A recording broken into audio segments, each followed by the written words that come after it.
If you like this video, why not subscribe?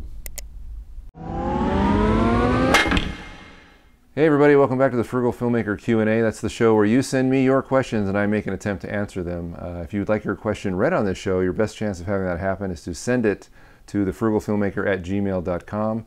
That's my email address, and I can see the question there, hopefully answer it there, as well as here on the show if I can. You can also leave a comment below in the comment section, and I might pick it up from there to answer those questions as well. If you're wondering what my last video was, I uploaded it kind of late. It was my video about the redesigned external power for my camera that hooks onto the Frugal cage and gives me more power for my camera and my monitor. So if you haven't seen that video yet, please check that out. That was last week, just uploaded a couple days ago. Today I actually have a special guest here on the Q&A. This is Connie Critchlow. Say hi, Connie. Hi. All right. Connie, as some of you may recognize her from some behind the scenes video, was the first assistant camera on my last short film, Invader. Connie, can you tell us, what does an assistant camera do? An assistant camera assists the DP and sets up the camera, changes the lenses, pulls focus. Oh, awesome. No, there wasn't a DP on that movie, was there? It was you. It was me. Okay, yeah. We didn't have a DP that time. Usually I work a lot with Jared Beck, and he wasn't available. He was shooting his own movie, so I actually shot the film and directed it. But Connie was a great help. I had never actually worked with an AC before that. Usually it was just me and the DP or me by myself, so it was really nice having an assistant camera person there knowing or handling the lenses and the camera itself. And was that a good experience for you? Yeah, it was really fun. I'd never worked with you before. Oh. So it was interesting. Will you work with me again? Of course. Oh, good. Okay, well, that's good. Positive experience. That's always good.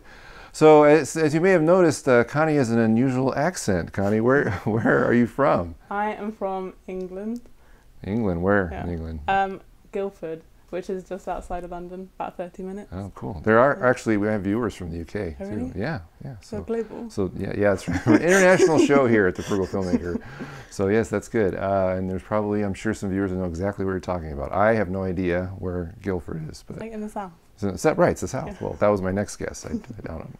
All right. So, and Connie, you told me before we did this that some people believe your accent is fake. Yeah, like half the people I meet always think I'm faking, and then like 2 weeks later they feel really bad Really? because I'm actually not faking. No, I get that a lot too. Some people think that I'm faking an American accent. Oh, really? No, I'm just kidding. I'm just kidding.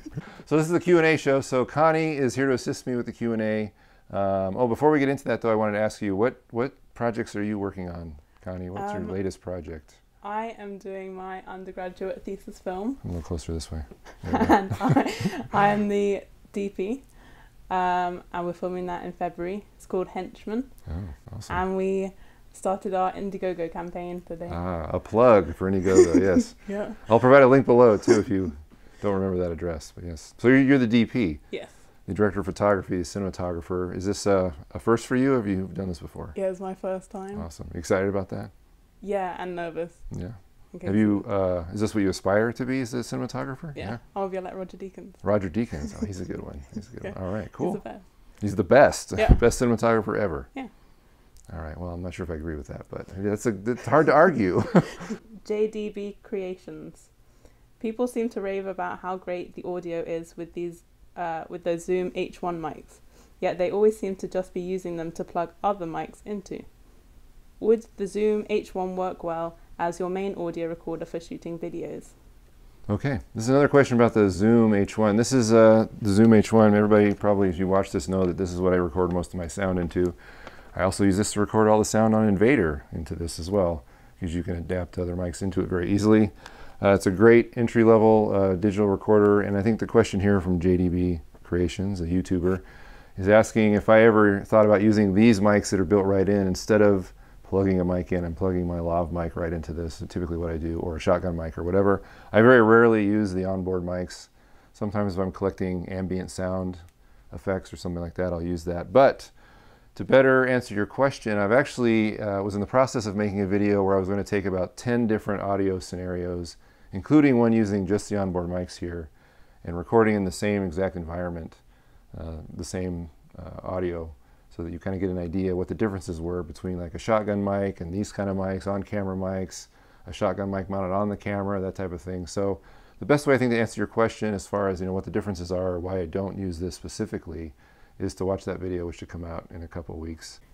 Akshay Madhakavi says, "Hi, I just got a contract for a promo video for a college. How much do you think I should charge them?" Oh, that's a good question. Doing client work. Have you ever done any client work? No, I haven't actually. Okay, No. I haven't done any client work. It's illegal for me in America. It's illegal. Yeah. Well, we don't want you to break the law, Connie. So I've done some client work, and it's a good question. What do I charge people? How do I know how much to charge them? It all depends really on what you feel like your time is worth. However, so I can't really say, well, you got to charge them exactly this much. I think you should base it on experience, but you should also, as a general rule of thumb, like I always, figure out how long the shoot's going to be. How long is it going to take you to travel to the shoot? How long is the shoot? How long is it going to take you to break down, strike, take all your stuff back? And then I take that amount of time and I double it to figure what my post-production cost is going to be, just because that's always much longer than the actual shoot. So I can't really give you a dollar amount as far as how much you should charge per hour, what your final job, your day rate should be or whatever. But that's usually how I figure it, is that the shoot, I just take all the time it takes me on the shoot day and then I double that for post-production, add them all together, and that's the rate. So that's what I tend to do. And then of course you can always, make it more expensive or less expensive depending whether you're doing somebody a favor or maybe you're trying to not get hired, so you want to charge them a large amount of money. That's a common trick you might actually try sometime, because let's say somebody comes to you with a video job and you say, well, I don't really want to do this, but I'll figure my costs and then I'll double everything, because there's no way they would hire me at that high amount. And then sometimes they actually do. So. But then you get paid a lot. Then you get paid a lot. Well, you do have to actually do the work too, even if you didn't want to, but you're getting a large fee. So that's my suggestion. Anybody else has any suggestions, please leave them below in the comments. I'm sure they'd be beneficial for everybody doing client work. Sam Tagri says, "Do you think that by going the frugal way, you're constantly upgrading and replacing your gear to overcome their limitations? Whereas if you spend the money on professional class gear, you'll only buy it once and it will last a lifetime?" That's a good question. And this, I believe, was a comment on my last video, which is the power pack, because I previously in a frugal cage video, I had a certain kind of, I used the same battery, the Sony F970 battery that I use for my camera and my monitor. In fact, that's what we used on Invader, if you remember the two batteries. Yeah. One of them was bigger than the other one. Now they're both big. They're both big? Yes, they're both big. So I can power the camera all day and never change the battery. But this is a good question, because what he's saying is, well, why don't you just invest in something maybe a little more expensive right off the top, and it'll last a lot longer. I don't know about forever, but it'll last a lot longer, and then you're not constantly upgrading the cheap stuff. And my answer to that is really, well, first off, I don't have the top dollar to spend on high-end gear, and because of the nature of the show, whether anybody else decides to do this or not, it's kind of like R&D for me, or research and development, because as soon as I think of some interesting idea, I tend to put it out on YouTube. It's just kind of like a throw it against the wall and see what sticks kind of technique, because usually I have a zillion ideas running through my head and they're all great fodder, I think, for YouTube, for somebody that might want to use them. Or sometimes maybe there's a better idea that I think of later, which is an improvement that I didn't know about before, which is the case here. And then the person who sees it maybe later says, oh, that's a better idea, I'm glad that I waited, or I'll use the better idea that was built later than the maybe less good idea that was built first. Just all kinds of reasons. Mostly it's just me just throwing everything I discover out on the web, and hopefully someone can benefit by it. Yeah. It's kind of shotgun approach, just blast it out there. Nate James says, "I noticed that a lot of DSLR filmmakers use a portable battery used for charging your phone by USB with an AC port. Would that be cheaper or more effective than these batteries if you're starting out?" That's a good question. I think like one brand name I believe is the Anker, A-N-K-E-R, I believe. They're like these big kind of flat USB recharging batteries. People plug their phones into them to recharge. And I know somebody who uses one of these to run the Blackmagic cinema camera. Have you ever seen these before? They're kind of a thin, sort of long, big battery. Nope, never seen it. Just okay. The big ones. Just the big ones. Okay. But they are more expensive than the Sony clone batteries that I've been using, so it's not an advantage to me. Plus, because of their size, they're not made for filmmaking. You usually have to come up with some kind of kludge or some chewing gum and baling wire method on how to mount them on your camera or on your cage. The guy that I know that uses it, he's got Velcro stuck to the battery, and then he sticks that to his camera his camera, or the rods on his camera cage.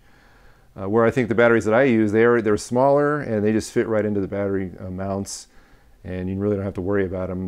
I think they're more effective, and the runtime I believe is the same. And even if it's not, I mean, I'm only paying $20 a piece for them versus 99. So I don't really see a need to go that route because I think the ones I have suit me just fine. But some people like them and some people use them. And I'm all for repurposing things that were meant for something else to use them in filmmaking. So that's always an interesting idea when people do that. So, all right, we have one final question, I believe, right? Do. From Jim Anderson, 6'7". Have you considered a professional basketball career? Yeah, well, I did mention at one point that I am 6'7", which is the size of a lot of point guards, I guess. But how are my basketball skills? Let me see. Let's look. Yeah, that's why I'm not a professional basketball player. That's pretty good. Plus, I'm too old now. Even if I was, I'd be too old to be playing basketball. Risk of getting injured. So, you ever played basketball? Like one time. One time. It was kind of weird. We don't really play it where I'm from. No. No. Is it outlawed? Is it illegal? No, we don't like American sports. You do. All right. Well, thanks for watching the Q&A. It's the Frugal Filmmaker Q&A, and for my special guest Connie Critchlow, who is an AC and now working as a DP on a student film called Henchmen. You can check that link below in the description if you want to find out more about that. If you would like to have your question read on the show, please feel free to send it to thefrugalfilmmaker@gmail.com, or you can comment below in the comment section, and I might pull your question from there. At any rate, thanks for watching. There'll be a new video this Thursday or Friday that is not a Q&A video, but the Q&A video will return on Monday. So thanks for watching, and Connie, do you have any closing remarks? No. Okay then. Bye. Bye. It's good.